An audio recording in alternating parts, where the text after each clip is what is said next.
අපේ ගම සම්පූර්ණ නායට ගොදුරු වුණා. මේ පන්සල සම්පූර්ණයෙන්ම යට වුණා. අපේ ගම්වල ගෙවල් ටික පුළුවන් තරම් පුපුරලා ගෙවල් පුපුරලා විනාශ වෙලාම ගියා. කුමුදේ ආයේ එහෙන් විනාශ වෙලා ගියා. අපිට ජීවත් වෙන මාර්ගයක් නැහැ. අපි ගොවිතැන් කටයුතු කරගෙන ජීවත් වෙච්ච මිනිස්සු. අද අපිට වන්දියක් දෙනවා කියලා කියනවා බොරුව කරන්නේ. වන්දියක් දුන්නෙත් නැහැ. අපිට කිසිම සහනයක් හම්බෙලා නැහැ. අපිට අද වෙනතුරු තව වෙනතුරු. රජේ නිලධාරියා එන්නෙත් නැහැ. දැන් අපේ කුඹුරු බණ්ඩි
මොකද්ද?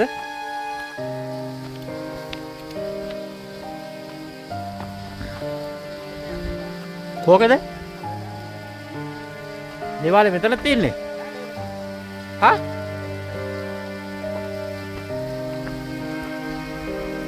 සම්පූර්ණ වෙලා තියෙන්නේ නේ? ඔව්.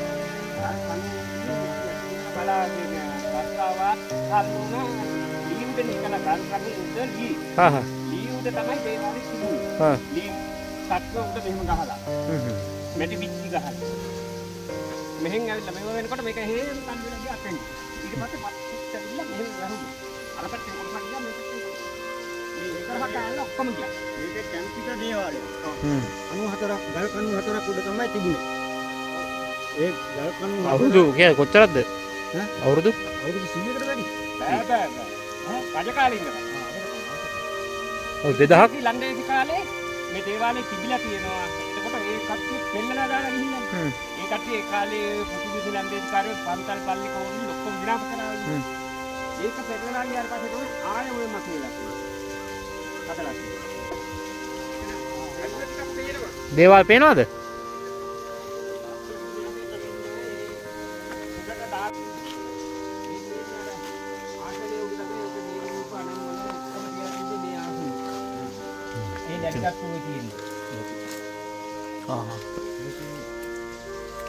මෙතන තමයි ඔක්කොම තියෙන්නේ. මගේ අදහස. මේ කියන්නේ ඊට කොහොමද ගියේ නෑ. යන්න වෙලා ගියේ නෑ කොහොමද ගියේ. කොහෙටවත් ගියේ.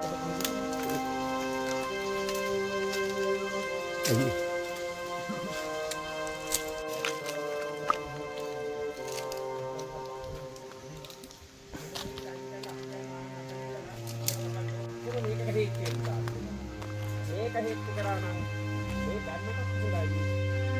අපේ ඉගෙනවා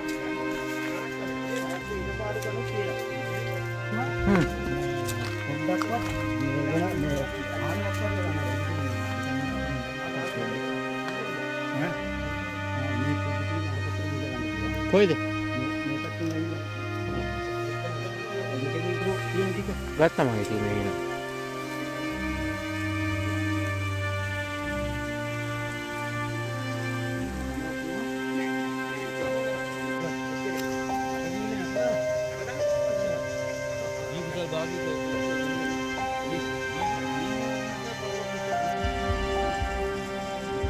ඔළුව රැඳිලා.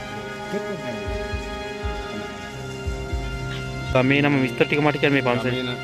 නම් විස්තරේ මොකවත් නෑ. අපිට මේක පන්තලයි දේවාලය දෙක මේක රජකාලේ ඉඳලා තිබ්බ දේවාලය. ඒකත් නැතිවුණා. මේ නායනවා. තවත් උඩ පුපුරලා තියෙන්නේ. තවත් අපිට විශ්වාස කරන්න බෑ. පොඩි වැස්සකට උනත් එන්න තියෙනවා. නිලධාරි මහත්තුරු වෙනවා. ඒගොල්ලන් පාරවල් දිග වාහන වල යනවා. උඩින් බලනවා. ඒවා කිසිම දෙයක් ඇතුළට බහැලා බලන්නේ නෑ. බොරුව කරන්නේ ඔක්කොම. දැන් මේ කුඹුරු පිටි වලට වන්දි ගෙවනවා කියලා. වී බුසලට 6000 ගාණක් වැටලා තියෙන්නේ. ඉතින් ඒ ගාණින් මොනවා කරන්නද? අර ගල් පේනවා නේද කුඹුරු වල? ඒ වගේ අපිට දැන් මේ පන්තලයි දේවාලයි දෙක දාලා ගියොත් අපිට වෙන්නේ අපිට කිසිම තැනක් ඇත්තේ නැහැ. මේ දේවාලයි පන්තලයි තමයි අපිට අනිවාර්යයෙන්ම ඕනේ. නැත්තම් මේ ගමේ වටිනාකමක් නැහැ. නීති ඉස්සරත් මේ ගමේ වටිනාකම තිබ්බේ මේ දේවාලයි පන්තල. පන්සලේ මේ දේවාලේ නම මොකද්ද? පත්තිනි දේවාලය. පත්තිනි දේවාලය. පත්තිනි දේවාලය. අවුරුදු කීයක් විතර පරණ දේවාල? මේක ගොඩාක් රජකාලේ ඉඳලා වගේ තිබ්බ පන්සල. මේ දේවාලය. දේවාලේ සම්පූර්ණයෙන් යට වෙලාද? යට වෙලා. අලුත් නුවර දේවාලයක් තිබ්බා. ඒක මේ එහෙම පොළොවට පාත් වෙලා තියෙනවා. ඔකට දැන් මොකද්ද ඉල්ලන්නේ? අපි ඉල්ලන්නේ මේ ටික කොහොම හරි අපිට ඉක්මන් කරලා මේ හදලා මෙව කරලා දෙන්න කියලා. හදලා රසිරික් කරලා දුන්නොත් අපිට හොඳයි. නැත්තම් මේ ගම වැඩක්ම නැහැ. නිකම් පාළු ගමක් වෙනවා. ඔව්. රයිට්. මේ වෙලා තියෙන දේ පැහැදිලි කරන්න. අපි ගිය මාසේ නොවැම්බර් මාසේ 27 වෙනිදා රාත්‍රියේ ප්‍රදේශයේ සෑම ප්‍රදේශයකට මම හිතන්නේ අපේ පොත්වල ප්‍රධාන රටහනතලම අධික වර්ෂාවක් ඇති. ඒ අධික වර්ෂාවේ ප්‍රතිඵලයක් හැටියට කොත්මලේ නැගෙනහිර ප්‍රාදේශීය ලේකම් කාර්යාලයේ කොත්මලේ ජලාශය ගාමිශාලාගත ජලාශය නැගෙනහිර ඒ කෙළවරේම තිබෙන අපේ ග්‍රාමවල නියංගන්දර ඓතිහාසික ගම්වරයක් මේ ගමේ අපේ එදා රාත්‍රියේ විහාරස්ථානයේ ගත කරන අධික වර්ෂාව නිසා අපේ විහාරස්ථාන ඉදිරිපිට තිබෙන කඳුමුගුණේ තිබුණු දේවල් කඩාගෙන ඇවිල්ලා මේ විහාරස්ථානයේ අපේ සංඝාවාසය ධර්මශාලාවට රෝමන පිළිලයි කටයුතු වුණා. ඒ වගේම ගම්පොළ රාජධානි නෑදෑකම් කියන මහනුවර මුල්ලුගේට අයිති ඓතිහාසික කොත්මලේ ප්‍රධාන දේවාලයක් වන පත්තිනි දේවාලය 28 වෙනිදා දහවල් සහමාරක් දෙකක් අතර නායයන් නිසා කඩේ විඳී ගියා. ඒ අනුව විශේෂයෙන් අපි මේ වෙලාව සිහිපත් කරන්නේ කොත්මලේට ඇතුල් වෙන ප්‍රධාන දොරටුවෙන් එකක් තමයි ආදි කාලේ නියම්ගන්දර, කඩදොර, දොරගල, වටත්දොර. මේ ස්ථානවල අපේ මේ ප්‍රාදේශීය වශයෙන් ගත්තාම දේවස්ථාන ගොඩනැගිලා තිබුණා. ඒකට මේ ඓතිහාසික මේ පත්තිනි දේවාලය මම හිතන්නේ ගජබා රජුගෙන් කාලේ නවගම්මී ඒ ඓතිහාසික ස්ථානයේ මූලස්ථානයේ ඉඳලා පත්තිනි දේව වැඩ හිටපු භූමියක් තමයි මේ භූමිය. මේ භූමිය ආසන්නයේ තමයි මේ අපේ මේ විහාරස්ථානය ආරම්භ වෙලා තිබෙන්නේ. ඒ අනුව මේ මහනුවර මුල්ගේ නෑදෑකම් කියන ගම්පොළ රාජධානී හුරුමකම් කියන ඓතිහාසික සුද්ධ භූමියක් තමයි අපේ මේ විහාරස්ථානය, ඒ වගේම දේවස්ථානය. ඒ නිසා විශේෂයෙන් මම සිහිපත් කරන්න ඕන කොත්මලේ ඓතිහාසික ගම්මාන රාශියක් ගාමිණීසානාග ජලාශය නිසා යටවත් නැත්නම් ඉවත් කරන්න සිද්ධ වුණා. අපි මේ වෙලාවේ සිහිපත් කරන්නේ කොත්මලේ අවශේෂ ඉතුරු වී තිබෙන ඓතිහාසික පැරණි ගම් කීපයයි. එයින් 14ක් තමයි 14ක තිබෙන ගම් කීපයක් තමයි නැගෙනහිර ඉහුරට වෙන්න තිබුණු ඓතිහාසික ගම් ගණනාවක් සම්බොඩ, මල්හැව, ඒ වගේම අඹතලාව, රන්වන්තලාව මේ ආදී වශයෙන් ගම්වල නායයන් සිද්ධ වුණා. මේ සිද්ධවීමත් සමගම මම හිතන්නේ ජලාශයේ වතුර එකපාරම කල්ලතු ඉවත් කරලා කලමනාකාර නොකිරීමේ ප්‍රතිඵලයක් ස්වාභාවිකව ගම් වතුර නිසා මේ ඇතිවෙච්ච ව්‍යසනය. දැන් අපි රටක් හැටියටත් විශේෂයෙන්ම කොත්මලේ අපේ මිනිස්සුන්ට සිහිපත් කරන්නේ අපි නැගී හිටින්න ඕනේ, නැගී අපි දියුණු වෙන්න ඕනේ. ඒ වගේම රජයෙන් විශේෂයෙන් අපි බලාපොරොත්තු වෙන ගරු ජනාධිපතිතුමනි කොත්මලේ ජලාශය සකස් කිරීම බලාපොරොත්තු වුණේ. ඒ වගේම උතුරට ජලය ගෙන යාම, ඒ වගේම ආර්ථික සංවර්ධනය කිරීම, ඒ වගේම ජල විදුලි නිෂ්පාදනය, ඒ වගේම ගම්පොළ ගෙඩියොල ප්‍රදේශ ජල ගැලීමෙන් නතර කර ගැනීම සඳහා තමයි කොත්මලේ මිනිස්සුගේ ඉඩකඩම් පූජා පරිත්‍යාග කරමින් ජලාශය නිර්මාණය වුණේ. නමුත් අද ජලාශයේම අපේ කොත්මලේ ඉන්න මිටියාවති මිනිසුන්ට අද අසෝම නැත්නම් අපහසුතාවයට පත් වෙන පීඩාකාරී තත්ත්වයක් ඇති වෙලා තිබෙනවා. ඒ නිසා ගරු ජනාධිපතිතුමාණන් විශේෂයෙන් අවධානය යොමු කරන්නේ අපේ මේ ඉහළ කොත්මලේ බලාගාරයත් අපේ මේ ස්ථානයේ ආසන්නවම තිබෙන්නේ. මේ කඳු වැටිය ඉවත් වීම නැත්නම් කඩා වැටීම නිසා තව අවුරුදු 15ක් 20ක් යනකොට කොත්මලේ ජලාශය මං හිතන්නේ කොත්මලේ මිනිස්සු ටිකක් ඉතුරු වෙලා හිටියොත් ඒ අයට කුඹුරු වැඩ කරන්න පුළුවන්කම ලැබෙනවා. ජල විදුලි නිෂ්පාදනය කරන්නට බැරි වෙනවා. ඒ වගේම තමයි උතුරට වතුර ගෙනියන්න බැරි වෙනවා. ඒ වගේම තමයි ගම්පල ගෙලියෝයා ප්‍රදේශ නායම් වළක්වා ගන්නට නම් මේ කාර්යයන් තියෙන එකම ක්‍රමය තමයි අද විද්‍යාත්මක දියුණු ලෝකයක් තුළ මේ නායෑම සඳහා යටි වෙන විකල්ප සඳහා තිබෙන ක්‍රමෝපායන් යොදලා මේ කොත්මලේ ජල විදුලි බලාගාරයත් ඒ වගේම කොත්මලේ ජලාශයත් රැක ගැනීම සඳහා නායෑම වැළැක්වීම සඳහා විද්‍යාත්මක ක්‍රමවේදයක් සකස් කරලා මේ රටට මේ ඓතිහාසික බිම ආරක්ෂා කර දෙන්න හැටියට ඉතාම ගෞරවයෙන් සිහිපත් කරනවා. ගරු ජනාධිපතිතුමනි, ඒ වගේම රාජ්‍ය නිලධාරී හැම කෙනෙකුටම මම සිහිපත් කරන්නේ මේ ඓතිහාසික මේ භූමිය අපි ගොඩනගා ගන්නට ඕන. ගොඩනැගිලි හා පරිවේෂණ ආයතනයෙන් ඇවිල්ලා අපේ ගම්දනව් බලලා එයිම අපේ ජනතාවට බයක් සැකක් නැතුව ඉන්න පුළුවන් යම්සි නිගමනයක් තීන්දුවක් ලබා දෙන හැටි මම විශේෂයෙන් සිහිපත් කරමින් මේ සඳහා අපිට විවිධාකාරයෙන් මේ ඇතිවෙච්ච ගැටලු වලදී ශ්‍රී සිංහලයේම සියලු ජනතාවක් උදව් උපකාර කළා. ඒ පිළිබඳවත් කොත්මලේ ජනතාවක් හැටියට අපි එයාට කෘතඥතාවය පළ කරමින් මාගේ මේ කාරණේ විශේෂයෙන් රාජ්‍ය ආයතන රාජ්‍ය නිලධාරීතුමන් අවධානය යොමු කරමින් මාගේ ප්‍රකාශය මම අවසන් සියලු දෙනාට පෙරවන් සරණයි. හඳුරුන්ගේ නම පොඩ්ඩක් පැහැදිලි. මම කොත්මලේ පළාතේ උපප්‍රධාන සංඝනායක ඒ වගේම නියංගන්දොර පුරාණ රාජමහා විහාරය කොත්මලේ නවනගරයේ තවලන්තන බෝධිරුක්කාරාමයේ අම්පාර පුංචි රාජමහා විහාරයන් විහාරාධිපතියෙන් කටයුතු කරමින් අවුරුදු ගණනාවක් අවුරුදු 13 සිට මේ විහාරස්ථානයේ ගම්දනව් වල හැම කෙනෙක්ගේම උදව් උපකාරය තුළ පැවිදි සාර්ථක කරගත්ත විතුන් වහන්සේ නමක් කියන කාරණේ විශේෂයෙන්ම සිහිපත් කරන්න ඕනේ. හරි. ඉන්නද මේ ගමේ මිනිස්සු පන්සල් ඇවිල්ලා ඉන්නේ? අපේ ගම සම්පූර්ණ නායට ගොදුරු වුණා. නායට ගොදුරු වෙලා දැන් නාය සම්පූර්ණ කඩන්න බින්දගෙන ගිහිල්ලා තියෙන්නේ. මේ පන්සල සම්පූර්ණයෙන්ම යට වුණා. අපේ ගම්වල ගෙවල් ටික පුළුවන් තරම් පුපුරලා ගෙවල් පුපුරලා විනාශ වෙලාම ගියා. කුමුදයායේ එහෙන් විනාශ වෙලා ගියා. දැන් අපිට ජීවත් වෙන මාර්ගයක් නැහැ. අපි ගොවිතැන්ලට යුතු කරගෙන ජීවත් වෙච්ච මිනිස්සු. අද අපිට වන්දියක් දෙනවා කියලා කියන බොරුව කරන්නේ. වන්දියක් දුන්නෙත් නැහැ. ඒ වගේම අපේ ගෙවල් වල ඉන්ට බැරි තත්ත්වෙටම ගෙවල් පුපුරලා විනාශ වෙලා තියෙනවා. ඒ හන්දා අපිට මේක ගැන හොඳ නිශ්චිත තීරණයක් දීලා අපිට මේක ගමේ ඉන්න පුළුවන්ද බැරිද මේවට මොකද කරන විකල්පය කියන එක අපිට හඳුන්වලා දීලා අපිට මොකක් හරි මේකට රජයෙන් අපිට විකල්පයක් දෙන්න කියලා තමයි අපි ඉල්ලන්නේ.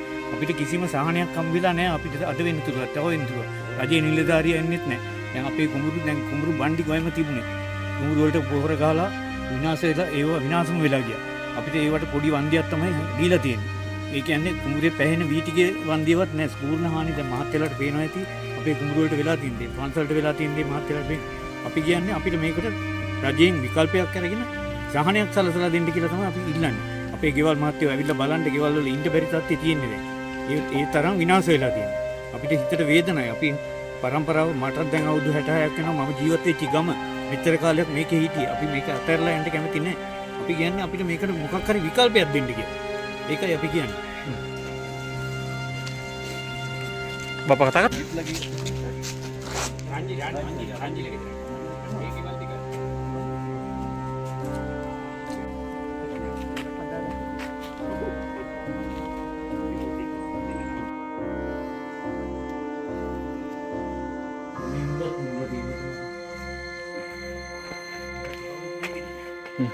කමන්නේ නැහැ. මේ අවදානම තියාගෙන තමයි අපි මේකේ තාම ඉන්නේ. මේ අවදානම තියාගෙන තමයි තාම ඉන්නේ මේක.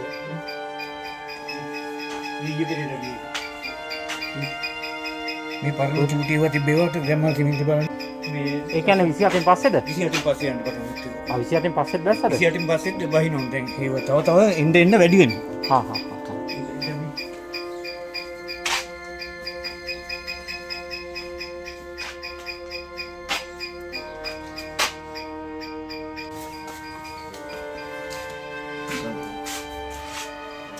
මේක 27ද ඊට කලින්ද පස්සේද? මේක පොඩි ඉරක් තිබුණා ඉස්සෙල්ලා. ඊට පස්සේ ඒක දැන් වැඩි වුණා. කවද වගේද? මේක දැන් ඉස්සරේ වතු බහිනකොට තිබුණා ටිකක්. මේක දැන් අවුරුද්දක් විතර වෙනවා මේක තිබිලා. ඒක දැන් වැඩි වෙලා තියෙනවා. වැඩි වෙලා. මේවා දැන් මේ අලුතින් ගෙතුවා. මේක පොඩ්ඩක් තිබුණා ඉස්සෙල්ලා. very good. First